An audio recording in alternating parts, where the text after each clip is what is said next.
சற்று முன் கிடைக்கப்பெற்ற மிக மிக முக்கியமான செய்தி ஒன்று வெளியாகியிருக்கு. மூட்டை மூட்டையாக சிக்கிய பணம், ஸ்டாலின் அதிர்ச்சி. திமுக கடந்த ஆட்சி காலத்தில் தனியார் நிறுவனங்களிடம் பார்ட்டி ஃபண்ட் என்கின்ற பெயரில் பல்லாயிரம் கோடிக்கணக்கான சேகரித்த திமுகவின் மாஜி அமைச்சர்கள் கிட்டத்தட்ட 7 லட்சம் கோடி அளவிற்கு வாரி சுருட்டினார்கள். அதை தற்போது மாஜி அமைச்சர்கள் வசமாக லஞ்ச ஒழிப்புத்துறை அதிகாரிகளிடமும் அமலாக்கத்துறை அதிகாரிகளிடமும் சிக்கி தவிக்கின்றனர். முக்கியமாக நாம் கூற வேண்டுமென்றால், கடந்த திமுகவின் ஆட்சியில் ஜெகத் ரட்சகன் மீது பல்வேறு வழக்குகள் பதிவு செய்யப்பட்டு அமலாக்கத்துறை அதிகாரிகள் வீடு புகுந்து சோதனை நடத்தப்பட்டு சுமார் 800 கோடி வருமானத்திற்கு அதிகமாக சேகரித்துள்ளார். அது மட்டுமில்லாமல் பல்லாயிரம் கோடிகளை திமுகவில் உள்ள ஒவ்வொரு அமைச்சர்களும் பார்ட்டி ஃபண்ட் என்ற பெயரில் நல்கொடையாக வாங்கியிருக்கிறார்கள். இந்த பணங்கள் எல்லாம் எப்படி வந்தது? மேலும் ஜெகத் ரட்சகன் அவர்கள் நடத்தி வரக்கூடிய கல்வி நிறுவனங்கள் டொனேஷனாக பல 1000 கோடிகளை சேகரித்து ஒவ்வொரு மாணவர்களது குடும்பத்தினருக்கும் கிட்டத்தட்ட 5 முதல் 10 லட்சம் வரை டொனேஷனாக பெற்று அதை கட்சியின் நிதியாக மாற்றி தேர்தலின் நேரத்தில் அந்த பணங்களை குடும்ப அரசியலை ஊக்குவிப்பதற்காக அனைத்து திட்டங்களும் போடப்பட்டது வெளிவந்திருக்கிறது. இதனால்தான் தொடர்ச்சியாக திமுகவின் எம்பியாகவும் மிக முக்கியமாகவும் திமுகவில் பயணித்து வருகிறார் அவர். ஆனால் தற்போது திமுக தோற்றுவிட்டது. விஜய் அவர்களின் தாவேகா ஆட்சியில் இருக்கிறது.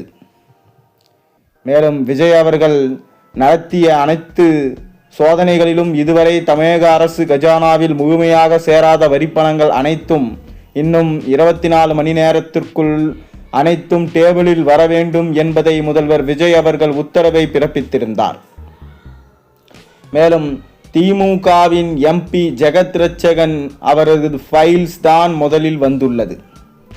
ஏற்கனவே அமலாக்கத்துறை மற்றும் அதிகாரிகள் சோதனையில் பிடிபட்டிருக்கக்கூடிய வெளிநாடுகளில் பல 100 கோடிகளை முதலீடு செய்து அதிலும் சிக்கலை ஏற்படுத்தியுள்ளார். இதனால் முதலில் ஜெகத் ரட்சகனை விசாரியுங்கள், அவரிடமிருந்து பல்லாயிரம் கோடிகள் மதிப்பான அமெரிக்கன் டாலர்கள், தங்கங்கள் போன்றவை எல்லாம் வருமானத்திற்கு உள்ளே வருகிறதா அல்லது அவர் பினாமியாக செயல்படுகிறாரா? திமுகவின் கட்சிக்கு ஏன் இவ்வளவு நன்கொடைமை வழங்கியுள்ளார் என்பதையெல்லாம் விசாரித்து எனது டேபிளுக்கு வர வேண்டும் என விஜய் தற்போது அறிவிப்பு ஒன்றை வெளியிட்டிருக்கிறார். மேலும் தமிழக அரசியலில் கிட்டத்தட்ட பல்லாயிரம் லட்சம் கோடி பணங்கள் மூட்டை மூட்டையாக கைப்பற்றப்பட்டால் திமுக வரக்கூடிய தேர்தலில் ஏவாவேர் அவர்களை நம்பிதான் தேர்தலை எப்போதுமே எதிர்கொள்ளும். ஆனால் இவங்க இருவர் பிடியிலும் தற்போது லஞ்ச ஒழிப்புத்துறை அதிகாரிகள் சிக்கியுள்ள காரணத்தால் இனி ஒருபோதும் தேர்தலில் இவர்களால் பணங்களை கொடுத்து திமுகவை வெற்றியடைய செய்ய முடியாது. திமுகவின் கூட்டணி கட்சிகளும் தற்போது தாவேகா பக்கம் சென்று விட்டன. திமுக தற்போது தனித்துதான் போட்டியிட வேண்டும். இந்த சூழல்ல தான் முதல்வர் விஜய் அவர்கள் தொடர்ந்து ஆய்வுகளை நடத்தி பணங்களை கைப்பற்ற உத்தரவுகளை போட்டுள்ளார். இதுதான் ஸ்டாலின் அவர்களுக்கு மாபெரும் அதிர்ச்சியை ஏற்படுத்தியுள்ளது. அதே சமயம் பார்த்தீங்கன்னா, திமுகவின் மாஜி அமைச்சர்கள் மற்றும் எம்எல்ஏக்கள் உள்ளிட்டவர்கள் தங்களது பணங்களை மீண்டும் பெற முடியாத சூழல் ஏற்பட்டுள்ளது. அவர்கள் அரசியல் என்பது மக்களுக்கு சேவை செய்யக்கூடிய ஒரு இயக்கமாக இருக்க வேண்டும். விஜய் அவர்களின் உத்தரவின் பேரில் முன்னாள் முதல்வர் ஸ்டாலின், உதயநிதி, சேகர் பாபு, துரைமுருகன் போன்றோர்கள் இதில் நிச்சயமாக சிக்குவார்கள். மேலும் திமுக பல தோல்விகளை தழுவியுள்ள நிலையில் நடைபெறப்போகும் உள்ளாட்சி தேர்தல் மற்றும் இடைத்தேர்தலிலும் தோல்வியை தழுவினால் தமிழ்நாட்டில் திமுக முற்றிலுமாக அகற்றப்படும். அடுத்த 15 ஆண்டுகள் நிச்சயம் தமிழ்நாட்டில் முதல்வர் விஜய் அவர்கள் மட்டும்தான் நீடிப்பார் என மக்களும் கூறிக்கொண்டு வருகிறார்கள்.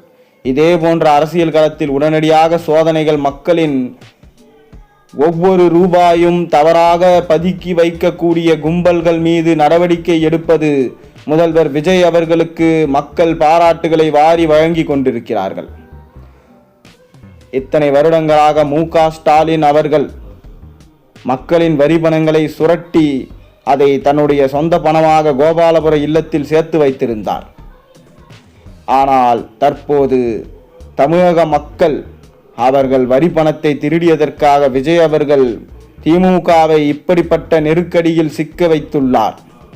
மேலும் ஜெகத் ரட்சகன் இத்தனை கோடிகள் எங்கிருந்து வந்தது, மு.க.ஸ்டாலினுக்கும் கோபாலபுர குடும்பத்திற்கும் மாதம் மாதம் பணங்களை ஏன் கொடுத்தார், திமுகவின் பார்ட்டி ஃபண்டுக்கு பணம் ஏன் கொடுத்தார் என்ற உண்மைகளை வெட்ட வெளிச்சத்திற்கு வந்தால் கண்டிப்பாக திமுகவின் கஜானாவையே தூக்கும் நிலைமைக்கு வந்துவிடும்.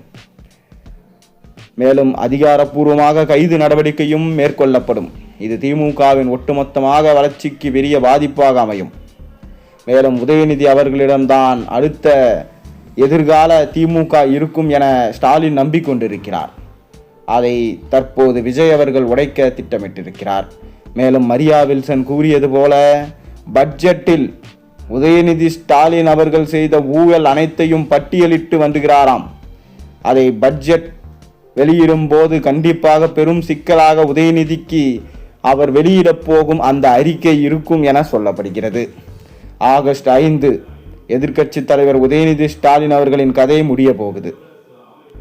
மேலும் உதயநிதி ஸ்டாலின் அவர்கள் என்றைக்கு சட்டசபையில் முதல்வர் விஜய் அவர்கள் கேட்ட பார்ட்டி ஃபண்ட் என்கின்ற கேள்விக்கு பதிலளிக்க முடியாமல் ஓடினாரோ அன்றைக்கே உதயநிதி அரசியல் வாழ்க்கை கேள்விக்குறியாக மாறிவிட்டது. மேலும் சேகர் பாபு, கனிமொழி, அது மட்டுமல்ல துரைமுருகன் போன்றவர்களது அரசியல் வாழ்க்கையும் மு.க.ஸ்டாலினை நம்பிதான் இருக்கிறது. அவர்கள் தற்போது ஜெகத் ரட்சகனிடம் பணம் வாங்கியது உண்மைதான் என்று விசாரணையில் தெரிவித்தால் மூட்டை மூட்டையாக பணங்களை பெற்றதற்கான தண்டனை கண்டிப்பாக அவர்களுக்கு கிடைக்கப்பெறும். மேலும் உதயநிதி ஸ்டாலின் மட்டுமில்லாமல் அவர் மகன் இன்பன் உதயநிதியும் இதில் சம்பந்தப்பட்டிருக்கலாம் என்கின்ற கோணத்தில் தான் விசாரணை நடைபெற்று வருது. சபரீசனமும் இந்த வழக்கில் தான் சிக்கப் போகிறார். கிட்டத்தட்ட திமுக ஆட்சியின் போது 1 லட்சம் கோடி அவர் எடுத்து சென்றுள்ளார் என்கின்ற தகவலும் வெளியாகியிருந்தது. திமுகவில் ஒட்டுமொத்தமாக நடந்தது ஊழல் மட்டும்தான். அதனால்தான் அவர்களால் கஜானாவில் பணங்களை வாரி வாரி சுருட்ட முடிந்தது. ஆனால் தாவேக ஆட்சியில் ஊழல் லஞ்சம் என்பது ஒழிந்துவிட்டது. தொடர்ந்து தாவேக ஆட்சியை கவிழ்ப்பதற்காக குதிரை பேரம் நடத்தப்பட்டது. ஆனால் இப்போ வரை தமிழக மக்கள் முதல்வர் விஜய் பக்கம்தான் நிற்கிறார்கள்.